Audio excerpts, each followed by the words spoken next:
थोर और जोटनहाइम का तूफान। आसमान पर असगार्ड के ऊपर स्याह बादल छाए हुए थे, बिजली चमक रही थी और थोर बिफ्रास्ट पर खड़ा म्योल्नियर को मजबूती से थामे हुए था। एक कासिद बुरी खबर लेकर आया। जोटनहाइम बर्फानी देवों की सरजमीन जंग की तैयारी कर रही थी। ओडन ऑलफादर ने हमले से मना किया था, लेकिन थोर खतरा करीब आता देखकर खामोश नहीं रह सकता था। इसने अपने चालाक भाई लोकी की तरफ देखा। भाई, क्या तुम मेरे साथ चलोगे? थोर ने पूछा। लोकी ने मुस्कुराकर कहा, यकीनन अजीज भाई, लेकिन तुम जानते हो कि वालिद को यह पसंद नहीं आएगा। मैं बाद में वालिद को संभाल लूंगा, थोर ने जवाब दिया और हेमडॉल को बुलाया। हेमडॉल ने कुछ हिचकिचाहट के बाद बिफ्रास्ट का दरवाजा खोल दिया और वो दोनों जोटनहाइम पहुंच गए। जैसे ही वो वहां पहुंचे, एक खौफनाक बर्फानी तूफान ने इन पर हमला कर दिया। सर्दी शदीद थी और हर तरफ बर्फानी देव छुपे हुए थे।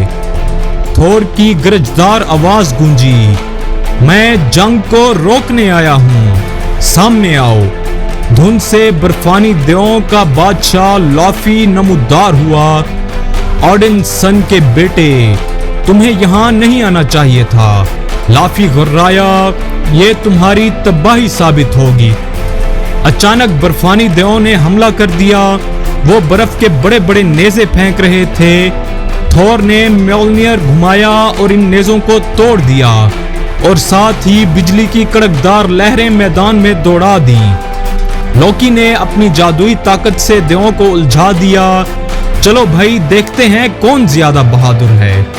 थोर ने म्योल्नियर उठाया और पूरी कुव्वत से दुश्मनों पर हमला कर दिया। जमीन लरज उठी, लेकिन बर्फानी देव पीछे हटने को तैयार नहीं थे।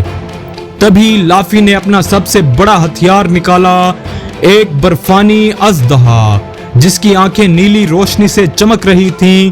अजदहा थोर पर हमला करने लगा, लेकिन थोर ने म्योल्नियर पूरी ताकत से फेंका और वो सीधा अजदहा के खुले मुंह में जा घुसा। जबरदस्त धमाके के साथ अजदहा बर्फ के हजारों टुकड़ों में बिखर गया।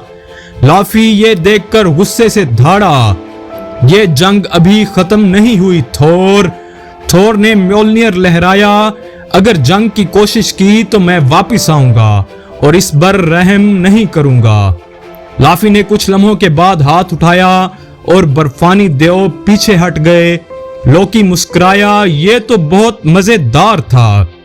थोर और लोकी असगार्ड वापस पहुंचे, जहां ओडन इनका इंतजार कर रहे थे। इनकी आंखों में सख्ती थी। तुमने मेरे हुक्म की नाफरमानी की, ओडन ने कहा। थोर ने फख्र से जवाब दिया, और इसी वजह से मैंने जंग को रोका।